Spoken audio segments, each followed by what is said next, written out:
Every Thursday night, you ask the questions, DT gives you his answers. No holds barred. It's Q&A with Don Tony. This is your chance to speak your mind and be heard about anything. Q&A with Don Tony. And now, your host, Don Tony. Oh my God, we got to get rid of that intro. Oh God, it's not the Thursday that I have an issue with. What the hell was I wearing that night? Not only is I know we were probably mocking old Don Tony from years back, but the shirt was open from down to here, and my chest hair was kind of like more gray at the time. Believe it or not, my chest hair is darker now. I don't know what. And the person that made that intro just went with that. I look at it, I'm like, are you kidding me? Oh, we got to change that. We got to change that shit up soon. What's up, everyone? I am back once again for your latest mailbag, and let's get right into it, shall we? All right. Ronald McDonald is in the house. Have I seen the Mandy Rose FanTime content yet? And if so, was WWE right in releasing her? Yeah, I've watched it. All I could say is, I don't remember if it was green or if it was blue. I think it was green. Watch the video where she's wearing just green panties and a bra. When she bends over, showing her ass, you could see, you know, it's very revealing. Lots of skin. Not totally revealing, but enough. A lot of her bras are see-through. Listen, I have been one of the biggest supporters of Mandy Rose, not since she's been released, but for a couple of years now. And a lot of you that are on my Patreon will vouch for me on this. The night that she lost the championship to Roxanne Perez, we still had no idea what was going on. No word, no hint that she was going to be released. But I did a 15-minute verbal tribute comparing her to early days of Trish Stratus. When Trish came into WWE as a fitness model, you know, and you knew that she loved sports, almost like a tomboy, but we never thought that she would amount to being a legit women's pro wrestler. And, you know, understand that era was a little bit different as well. It was more TNA than anything else, and I don't mean total nonstop action. But as time went on, you know, Trish took this very, very seriously, and she is now one of the most beloved women's wrestlers of our generation, and successful as well. I put Mandy Rose in that category, not on the Trish level, but as far as, you know, really taking this seriously and really, really upping her game in the ring. With that said, though, you know, you got to separate. You know, I got criticized very recently about my Vince McMahon podcast, you know, talking about everything about his return. And, you know, I had somebody say that after a while, it sounded very boring. That, nothing against the person who sent this. I respect everybody's opinions out there. If you're a supporter of the show, speak up. Definitely voice your criticism. But he was saying to me is I should have added a lot of comedy or swear words and this and that. I'm like, no, sometimes when you tell things like it is, it can come off as boring. And, you know, with the Mandy Rose stuff, look, I could act like a male chauvinistic pig right now, or I could just tell you, you know, answering this question honestly. Don't get me wrong. She's very, very attractive. The videos, I think people are getting their money's worth. But if I was WWE, especially the corporate side of it and the sponsors and the advertisers, what she was doing is well over the top. She knew what she was doing. And if I was WWE, would I have released her? Yes, I would have. Believe it or not, she, you know, I think word is going to come out soon. She'll start getting into it a little bit more. And I think as people start to dig deeper and deeper, I think probably around October, November is when she pretty much knew that, you know, you're getting very close to crossing the line. I think once November came in and people started hearing about this page. And by the way, for all of you out there that keep asking me, is Mandy Sacs supposed to be like a, male genitalia term, sacs, because no, when I joked about it with a Beavis and Butthead reference, I was talking like if you ever watched Beavis and Butthead back in the day, if you said a word that could be misconstrued for something sexual, they would always giggle. And when you hear Mandy Sacs, you immediately think, like hanging male genitalia. Shout out to Manscaped. No, but at the end of the day, that's just an abbreviation for her last name. I don't remember her last name, Sakamora. I know Saxamanto. She's Italian, but they call her Mandy Sacs for short. That is not anything but genitalia. But no, I would have let her go. Honestly, I would have let her go. People don't want to accept the fact that the entire roster was told in advance what they could and could not do.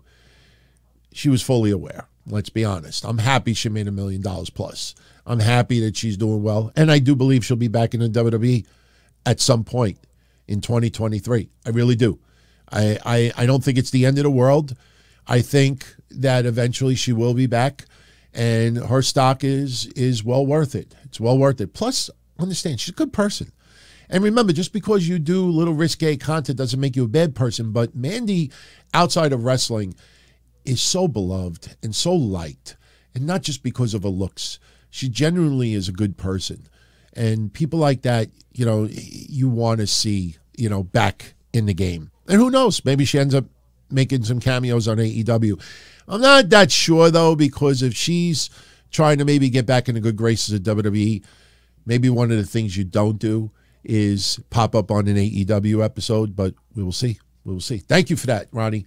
Kevin Milwaukee, which pro wrestler am I tired of talking about the most? But I have to because they're in the news so much. Wow, that is a pretty damn interesting question. I mean, all your questions are interesting, everybody. But that one you really got to think. Has anybody really been annoying? I can't think of anybody offhand. You look at the WWE roster. I mean, I know a lot of you are still not buying in on Dominic or Austin Theory and others, but they're not really in the news. Is anybody really in the news? I mean, on AEW side, you hear Jericho's name brought up a lot, CM Punk's name, even though he's no longer with AEW. Believe it or not, damn, I beloved this wrestler. But I'm kind of sick and tired of seeing a lot of the news articles. Eddie Kingston. And it's not Eddie Kingston's fault. I just see a lot of shit being written online about Eddie Kingston. Oh, he's being buried. People still don't even understand when Eddie Kingston made the term about fuck boys. I think that was more about Rick Ross, with his F-bomb. Because he wrote that, I believe, right after Rick Ross's, whatever his name is, F-bomb. Some people interpret that much differently. And I see a lot of this buzz online about Eddie K. I wish people would stop it. It's not him doing it. And I'm a huge fan of him. I just think a lot of people out there just putting way too much stuff out there. It's a shame that he's not used in AEW more. And yeah, once you start talking about him, he'll make an appearance on a Rampage or Dynamite. And then it's pretty much back to AEW purgatory. But, at the same time, though, he's getting paid quite well in AEW. Do I see him in WWE? I'm not so sure. Indies, he's working the indies. So if he leaves AEW, that's a substantial payday that's no longer there. Who's going to make up that kind of money? Makes you think a little bit. But thank you for that, Kevin. Indigo Uchiha. Do I think 2022 is AEW's worst year booking creative-wise? No, I don't think so. I don't think 2022 was that bad for AEW. I mean, look, the CM Punk stuff, the injuries, is really the story of 2022. AEW hasn't really changed their style of booking and creative in 3 years. They really haven't. I mean, let's be honest. You watch a Dynamite, you watch a Rampage, you can predict the winners of 98% of all the matches. You look at a preview for Dynamite, you could almost predict it every single time. And even some of the matches where we really should, not be able to predict it, you pretty much can. The most recent one was Darby Allin and Samoa Joe. As soon as we realized Darby Allin was going to be in his hometown, and we talked about it on the Patreon show a couple of days ago that, hey, if Darby and Samoa Joe main event Dynamite, you know he's winning that title. Because Tony Khan's got that formula with certain people. And most recently, Daniel Garcia was the most notable in his hometown and main eventing and winning a championship. I think the matches being too predictable is an issue, but I think injuries has probably been just as much of a problem. Just thinking about the Undisputed Elite, what that has turned into, and Thunder Rosa and CM Punk stuff, obviously. Look, if CM Punk never got injured those 2 times, I wonder if we would have had the controversy. I think that might have been addressed and nipped in the bud much sooner. Who knows? Maybe CM Punk would have shot on the Elite much sooner.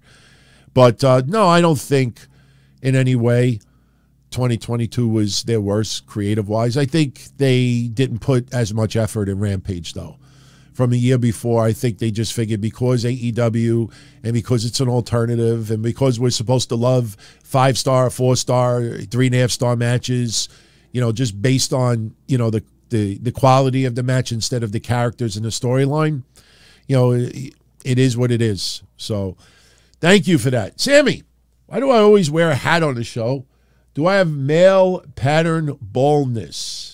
And he claims he's just kidding. No, I don't have male pattern baldness. My hair's a little short right now due to a haircut, but I got no bald spots.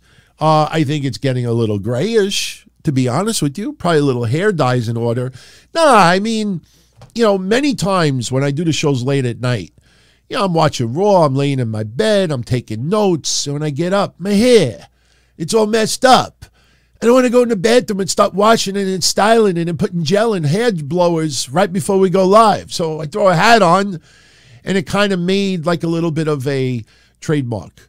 It's almost like a look that I have. That's why I wear the hat. But no, it's not because of any baldness in any way. But thank you for that, Sammy. All right, run DMG 10, 12, 14. I don't know if that's a wedding anniversary, an anniversary of something. Maybe it's your date of birth. Want to send me your social while you're at it? The Rock will be the 30th man in the Royal Rumble and win the Royal Rumble. Should I bring my hopes down, or is there a chance? Bring your hopes down. The Rock winning the Royal Rumble, I think, would piss off fans. The Rock is beloved. Don't get me wrong. But fans want to see a wrestler who, is committed to wrestling, 365 days, close to 365 days a year. It doesn't mean they have to wrestle 365 days a year, but they want someone who's a regular. Even if they've been injured, they want someone who's going to stick around, win. I don't think The Rock has any chance of winning the Rumble. Could he be in the Rumble? Sure. I think some people would find it a pleasant surprise. I don't know if you actually put The Rock as a surprise, though. And I also don't think you put him in the Rumble. I put John Cena in the Royal Rumble 10 times over The Rock right now. The Rock appears at Mania because it's Hollywood. Yes. I don't think The Rock is needed for the Royal Rumble. I think the Royal Rumble, you focus on your regular stars. Having those important names win their Rumbles, get their championship opportunities at Mania. The Rock would be a fun, pleasant surprise. It would be really interesting if he were to win it. But no, I don't see that happening. I really don't. Not this year, to be honest with you. Tom Lowry. Do I think it's a long shot for The Rock at WrestleMania or a real possibility still? No, I think it's a real possibility. Because they're going to be in Hollywood, it would look almost ridiculous that The Rock is not at WrestleMania this year. He's got to be at WrestleMania. He will be at WrestleMania. It's not even a question. The Rock, listen, unless there's a movie and he's forced to be in a different country and there was absolutely positively no way, shape, or form that he could show up, then I would buy that. But no, The Rock absolutely will be at WrestleMania. So, no, it's not a long shot. The question is, what will he do at WrestleMania?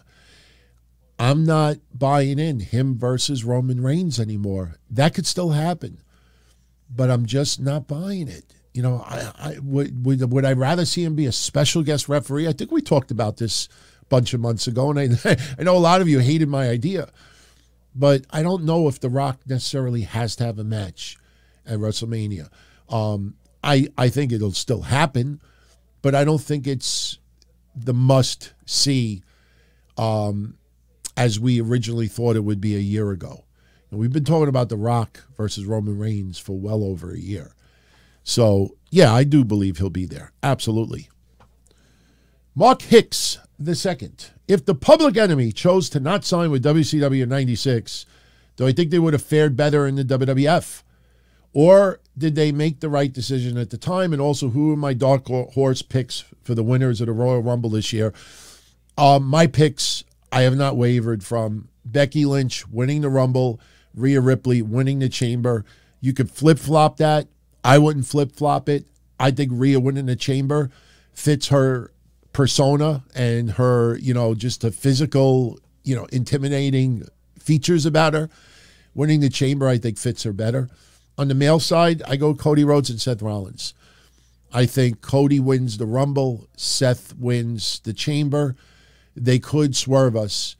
I do think Seth and Cody are going to be two of the final members in the Rumble. I think they're going to be the final two or in those final four. And I think everybody and their mother would expect Cody Rhodes. It might come off as a little too predictable for Cody Rhodes to win the Royal Rumble. So it would not surprise me if Seth wins the Rumble and Cody wins the Chamber. But you could go either way, but I'm going with those four to win it. And as far as Public Enemy, I was pissed when they left ECW to go to WCW in 96, but I actually liked their WCW run. I mean, we understood that they couldn't go as hardcore as what they were doing in ECW. I mean, my God, God bless Ted Petty and, Johnny Grunge. But Johnny Grunge got much heavier in WCW, and they couldn't do what they used to do. And then they came back. See, a lot of people still think that Public Enemy went from WCW to WWF eventually, and that's not true. They actually went back to ECW for a very short period of time. And by then, a lot of us just didn't, ECW fans moved on as far as them in ECW. It didn't feel the same. And when they showed up in WWF, especially, with the attitude that they had, personally, I think Public Enemy did the right decision going to WCW in 1996.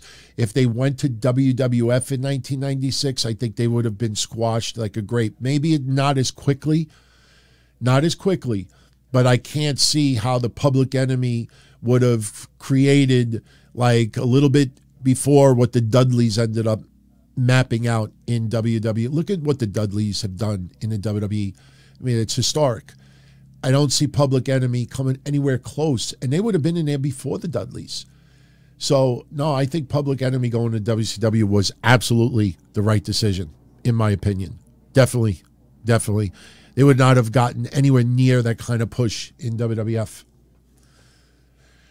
Rams fan, after I finish my shows, what is the first thing I do besides upload the audio or the video? Sometimes I'll go to the bathroom. Sometimes I have to use the bathroom, especially if we're sitting here for a while.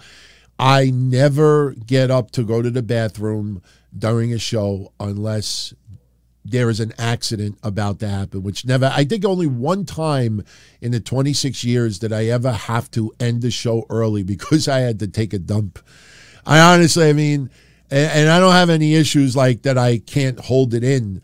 But no, usually after I do the show, I will, use the bathroom. I will get something to drink and just check my emails, look at what I have to do at the office the next morning and go to bed. Probably the first thing I do is pop an Ambien, actually. I take a sleeping pill as soon as the show ends. This way I could hopefully fall asleep within an hour of doing the shows. But that's really it. Many times when I do the shows, my wife is already sleeping. So, I just pop a sleeping pill, use the bathroom, get something to drink, check my email, see what I got to do the next day at the office, and call it a night. Thank you for that, Rams fan. Mike T, since I am having his girlfriend on for FD4, Forbidden Door 4, okay, give us some dirt on Matt Riddle.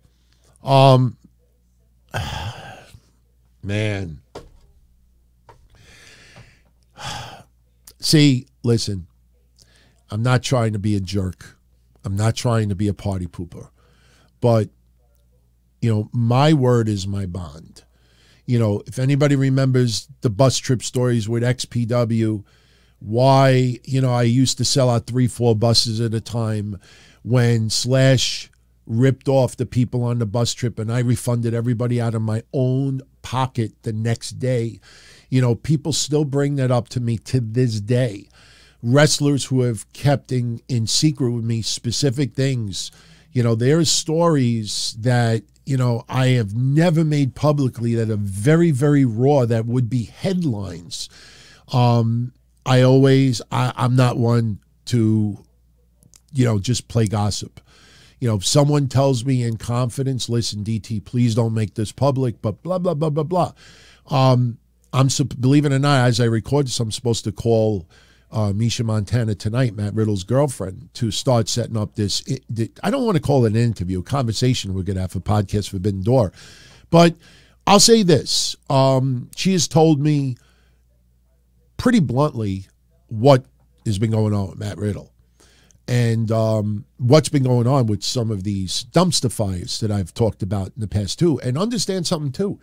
The reason why she's coming on is because, I come across as someone that can be trusted, someone that is not looking for gossip, hits, views, likes, retweets. I just throw it out there. And, there are a lot of people out there that do want their voice heard, that do want to clear stuff up. The problem is, who do you go to? You go to a lot of these places, and some of those places are more concerned about how many hits they could get than actually posting the truth. I'm very honored by that. And me at my age, I'm way past the, let me get attention by throwing gossip. I will say this. Not everything that you have read publicly about Matt Riddle is true. Not even close in some cases. The thing is, and this is a point that she has brought out, I'm sure Matt has brought out indirectly, let's say it like that, and others. You can't, especially when you're a celebrity, a public figure, you can't go out there and shoot down every time somebody throws a claim against you. You have to ignore it, especially when people realize that if they could throw something out. Listen, how many times have you seen, look, here's a good example. All right. Somebody wrote recently on a wrestling website complaining about how women put on too much mascara. And the person who wrote it has been a journalist or aspiring journalist online for over 20 years, has never showed their face. You don't even know what the person looks like.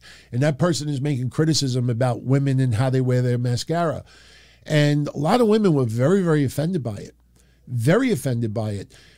Somebody wrote something recently about Chelsea Green. Oh, no, actually, Britt Baker's even better story. That a girlfriend of a former WWE superstar, and it was such a ridiculously awful story about Britt Baker.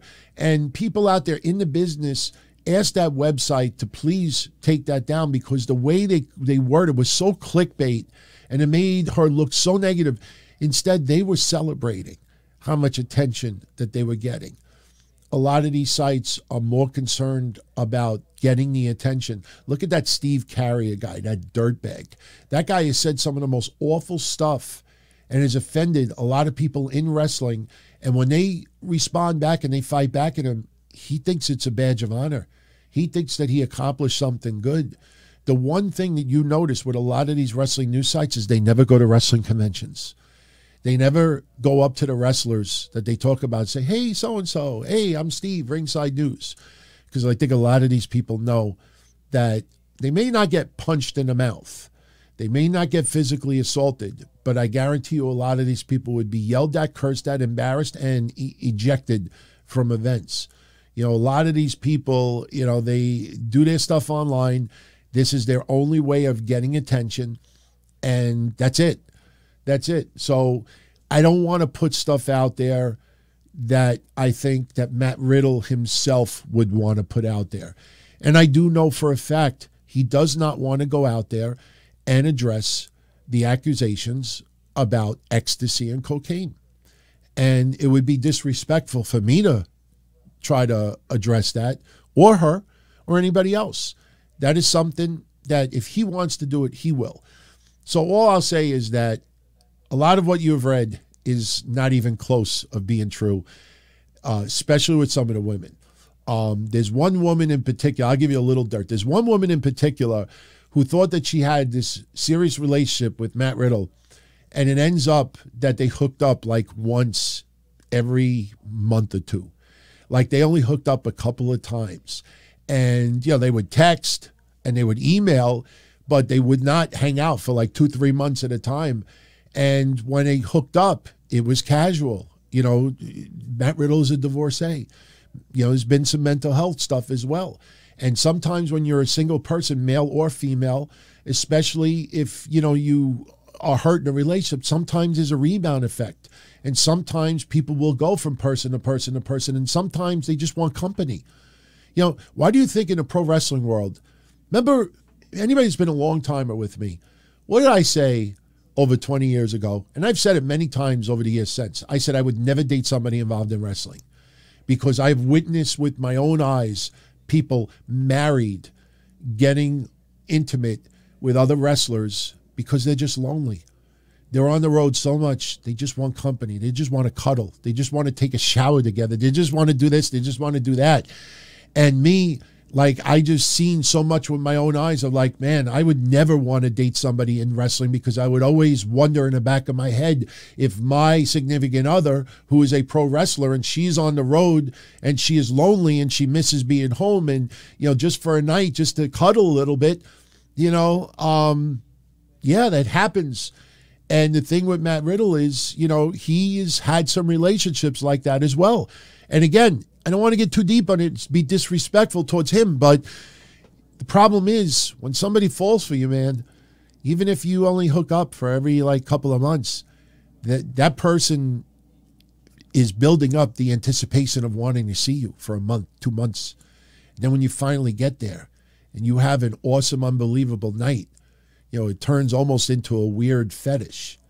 You know, I don't want to name any names, but I'm sure a lot of you right now know exactly the example I'm talking about. There's someone out there that has accused him of some really awful stuff and yet put a highlight video out of all the happy, funny things that they did together, like throwing it in the face of the current. This is just wild shit, man. So I ended up giving you some dirt after all. I don't think I went overboard. Because we're just talking real life, man. Noob and Company TV with Asuka hinting at a character change. Will she come back at the Royal Rumble? Yes. And who will she feud with at WrestleMania 39?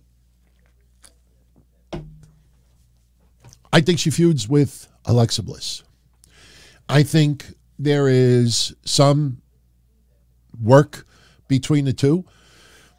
I know a lot of you are not excited by me saying that. Oh, Alexa Bliss. You know, Alexa Bliss is obviously on the wrestling, you know, talent level, nowhere near Asuka as far as what she could do in the ring.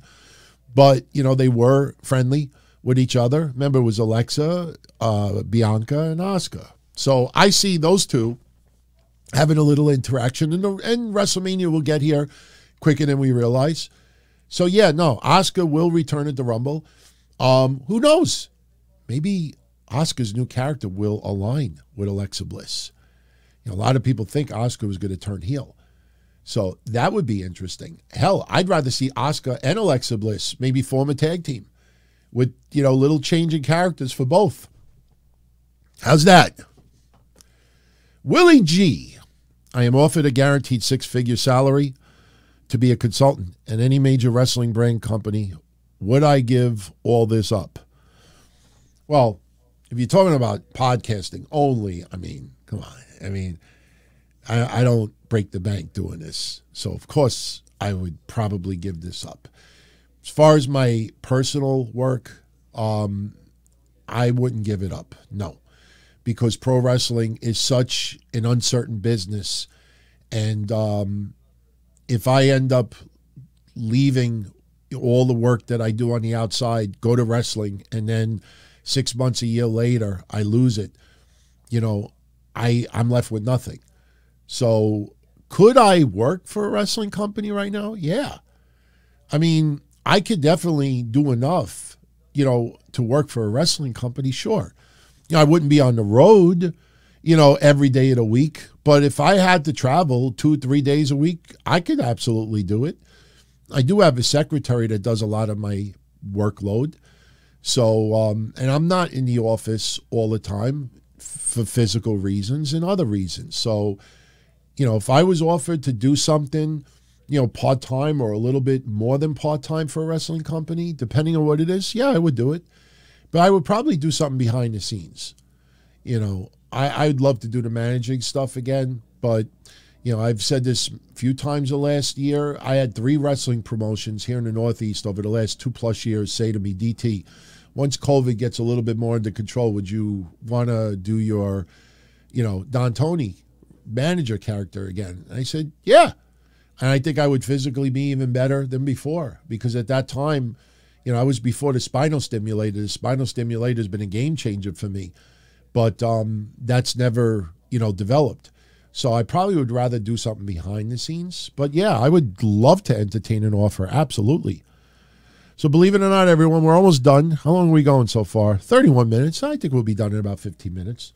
Like I said, I don't mind doing these mailbags more often. We just get through the questions quicker. And the more we do it, we keep them fresh too. Havili, there's a rumor there will be a Hell in a Cell match at the Royal Rumble. If so, which is the best choice? Roman Reigns versus Kevin Owens, 3, or Edge versus Finn Balor, 2? First of all, there's not going to be a Hell in a Cell match at the Royal Rumble. It would be overshadowed by the Royal Rumble matches themselves. So I don't know who put out that rumor. Even the cage match with Brock versus Lashley, I don't buy into that either. I think that would be overshadowed by the Rumble matches too. But of those 2 matches, Roman Reigns and Kevin Owens, absolutely. That actually would deserve a Hell in a Cell. I actually think that would be a great Hell in a Cell match between those 2 guys. But, that's not happening at the Royal Rumble, though. Definitely not happening. Steve Barbie, who will be the biggest feud? What will be the biggest feud of 2023 that's not associated with the bloodline? Oh, that's a good question. If you look at the WWE side, man, I mean, does it feel like Seth is going to have a gigantic feud in 2023? No. I don't know, man. I mean, on the women's side, I don't see any major. See, the thing is that not too many people have 3-4 month plus feuds. Maybe something with Bray Wyatt. Maybe. But even Sheamus, Drew McIntyre, once those tag team championships are no longer unified by the Usos, now you have the opportunity for not only other people to be champions, but other people to feud with said champions to get a shot. It's going to change the landscape of the heavyweight divisions and the tag team divisions. You could see a feud develop out of something. Right now, I don't see anybody having a long-term feud. I think Bray Wyatt is the likely candidate simply because it feels like whatever deal he agreed to sign to come back is very few matches. House show, yeah, you get into in-ring, shape a little bit, get off some ring rust. But his storylines are obviously really stretched out. That's all I see. I mean, I don't see anybody having any real long extended feuds. I mean, I'm looking forward to seeing the next step for Austin Theory, the next step for Dominic, the next step for some of the other younger stars out there, some people coming up to the main roster. But no, I don't even see that on the AEW side. I don't think we're going to get any real long, even when Sami Zayn and Kevin Owens, they become tag team champions. I don't see them having any really extended long feud in 2023 with anybody. I think of Drew. I think of Sheamus. I think of wrestlers on Raw. Nobody sticks out to me. So I really don't think it's going to be anybody. you could even go like part-timers as well and look at it that way too. I think Bray Wyatt probably has the best possibility of a long-term feud. Gaming Mafia, did anyone from XPW pull a rib on me back in the day? No. Number one reason is because when I got to know some of those guys and we would hang out like in a restaurant, a diner, or even in my hotel room, you know, I told them about my background. So they knew that I was not in wrestling for any long period of time and just did the hotlines. You know, and then I had the infamous, you know, nudie video. Not me, but on eBay at the time.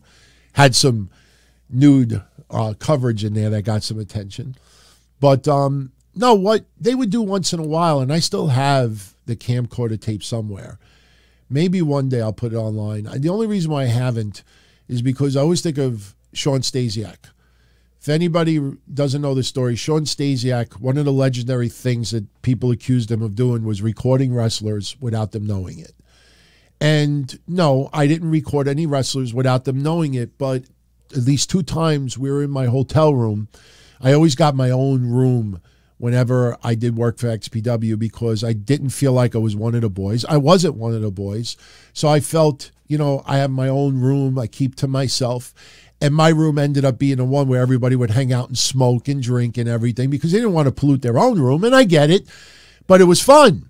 It was fun. And, you know, you have a bunch of people in the room and then, you know, somebody sees my camcorder and they turn it on and here's Chaos cutting a promo on there and here's Jerry Lynn and Chaos doing a chop contest in the room and here's, you know, Veronica Kane in her sweats acting, you know, like you would never know about her adult film career and just everybody being down to earth and laughing and cutting promos on each other. And I always wanted to put that video public because it was so funny and so entertaining. You would see people out of their element. But the thing was, I just feel like it would invade people's privacy. Like, that's something you don't put publicly.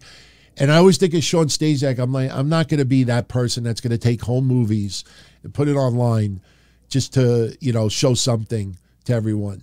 But nobody really pulled a rib on me back then.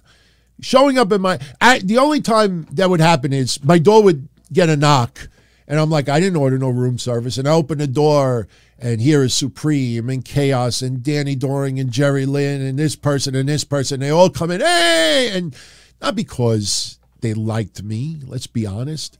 It's because they just wanted the room to hang out. But it was fun. It was fun. I have nothing but fun memories. As little as I did, it's memories that nobody could ever take away. So, no, I was not worthy of being ribbed, to be honest with you. I witnessed some hilarious ribs, though. All right, this is the last question for tonight's show. This is from Gabriella Valentine. She's got 2. First off, and she sent this right before Vince came back. Give her credit. She wrote this before Vince announced his return. Upon Vince's return as chairman, do I think he'll cooperate and be receptive to Triple H and creative alike? And also, when Logan Paul returns from injury, what kind of push does he get? As far as Logan Paul is special occasion. Logan Paul is an enigma. Logan Paul will be used very sparingly. So anytime Logan Paul can wrestle, they will put him in a program, something a little extra special. I think Logan Paul wrestles on SmackDown in 2023. I think him wrestling on Fox is a must in 2023. But Logan Paul, you know, maybe he will take on like an Austin Theory to just shut him up. You know, maybe he will face someone you would kind of like expect and someone you may not expect. But Logan Paul will be used for special occasions. It's kind of like that fancy tablecloth, if any of you still use them, fancy tablecloth that you only use, or your fine china that you take out once in a blue moon. You're going to have some people over, special people. Oh, you got to put out the nice glasses. That's how Logan Paul will be used. And yes, Logan Paul is returning, definitely. And as far as Vince goes, listen, remember what I said earlier about someone criticizing me about being boring? talking about the Vince stuff. You know, when you do talk facts, many times it is boring. You know, that's why people spice things up. When you watch Teddy Hart on Peacock, you think that's how he is in real life? In many ways, yes, but they up it 10 times to sensationalize it for entertainment purposes. Growing up Gotti, I always use that example. I knew the Gotti family, all right? And my friend who just cut my hair very recently cut the whole family's hair. And the Gotti sons would always complain that the show producers wanted them to act and exaggerate everything so it's entertaining for TV. When you see these real ghetto housewives of from wherever, you know, you think they fight that much in real life? Even those Italian chicks, the mafia wives or whatever, you think they fight like that in real life? Nowhere near that. But they exaggerate and enhance it for entertainment purposes. So when I say this now, it might be boring, but I think Gabriella wants the honest answer and not an exaggerated answer that might get hits and views. I truly believe Vince McMahon will be on his best behavior. I think Vince McMahon knows that if there's any perception that he's just right back to where he was before the scandals, you know, were revealed, I think that will sour the stock market. I think it'll sour investors. I think Vince McMahon knows there are people that have a vendetta against him, and that's nothing new. You go back to, my God, who's that schmuck from the New York Times? Oh, God, I'm drawing a blank right now. I know Phil Mushnick. I had to mention his name. Otherwise, we would have had 100 people on the comments. It was Phil Mushnick you were talking about, and I appreciate that. Phil Mushnick. That goes back to the 80s. So this is nothing new for Vince. But right now, especially when you're negotiating a sale or an M&A, you know, it's kind of wild that nobody's talking about the M&A portion of this yet. You know, I'm kind of blown away. I think that's going to blindside a lot of people. I think the M&A is much more realistic than a sale. But I think, especially with all those circumstances, Vince wants as little negative attention on him as possible. Not just amongst, I mean, the news, there's nothing you can do. There's always going to be someone out there that's out to get Vince. But as far as the employees, the staff, creative, Triple H, wrestlers, office people, I think Vince wants to show everybody that this time around, he's going to be focused on the corporate, executive, the transaction, sale, M&A, and I think he's going to go out of his way to show people that he is not going to interrupt what's going on, everyday operations with WWE. Why would he? Why would he?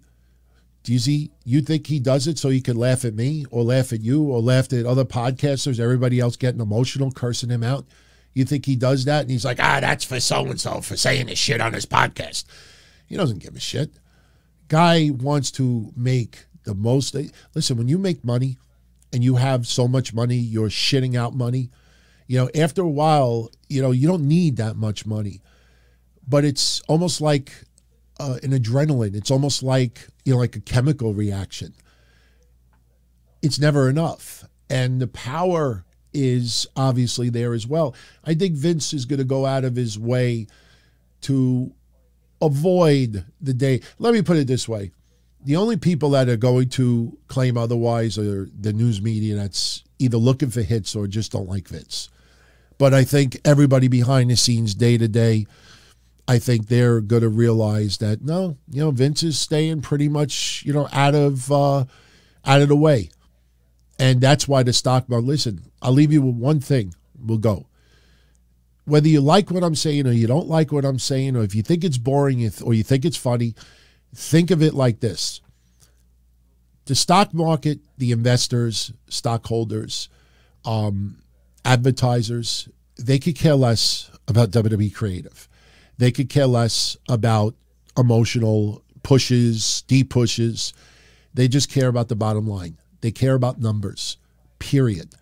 And as long as those numbers stay strong, they are happy. And the reason why this stock went up 20%, simply because Vince is returning. that showed them that they felt comfortable enough that Vince McMahon is a smart enough businessman that he's not going to fuck up the momentum that WWE has right now financially. Financially. Not creative, financially. And when you look at it like that, I think that's why, I think, listen, if it changes, we'll talk about it. We'll address it. But, there's a reason why those numbers went up the way they did. I guarantee you, a lot of those Vince haters in the wrestling world, I think all expected the stock to tank when Vince announced his return. That's why I think so many have just avoided the fact that the stock went up 20%. They focused on creative because creative is what will trigger wrestling fans, because a lot of wrestling fans don't pay attention to the business side. We do. I do. All right, everybody, I'm out of here. Much love as always. We will definitely do the next mailbag, probably in 2 weeks. We'll give everybody some time to submit some questions. You could either email me, dontony@dontony.com, or I will, in the next couple of days, post a thread in the community section on YouTube. You could post your question there. And, once again, shout out to all of you, wherever you tune in, whether it's YouTube or Patreon or the audio side, iTunes, wherever. I appreciate each and every one of you, and I thank you for making this so much fun and being interactive, because I love the questions. I love the responses, the agreements, disagreements, the criticism, the praises. Always send them. That is the most important thing. And I'm really enjoying these, and I hope you're enjoying them as well. So be well, everybody. Much love, and I'll catch you all in the next one. Ciao. As far back as I can remember, I always wanted to be a podcaster. For me to live any other way was nuts. To me, those goody-good people who worked shitty jobs for bum paychecks and took the subway to work every day and worried about their bills were dead. I mean, they were suckers. They had no balls. If I wanted something, I just took it. I ran everything. I paid the bills. I paid the host. I even paid the masked maniac. Everybody had their hands out. Everything was for the taking. We always called each other good fellas. You would always hear from somebody. You're gonna like Don Tony. He's alright. He's a good fella. He's one of us. But if you're part of my crew, nobody ever tells you they're gonna get rid of you. It doesn't happen that way. There weren't any arguments or curses like in the movies. See, your haters come with smiles. They come as your friends, the people who've claimed they care the most for your life. And now that's all over. And that's the best part. Today everything is different. There's lots of action. I don't have to wait around for everything like everyone else. Oh, I didn't get the vaccine? Fuck you, vaccine me. Oh, your delivery guy has COVID? Fuck you, feed me. Right after I moved here, I ordered egg noodles and ketchup, and I got spaghetti with meat sauce. I'm no longer an average nobody, while they get to live the rest of their lives like a bunch of schnooks.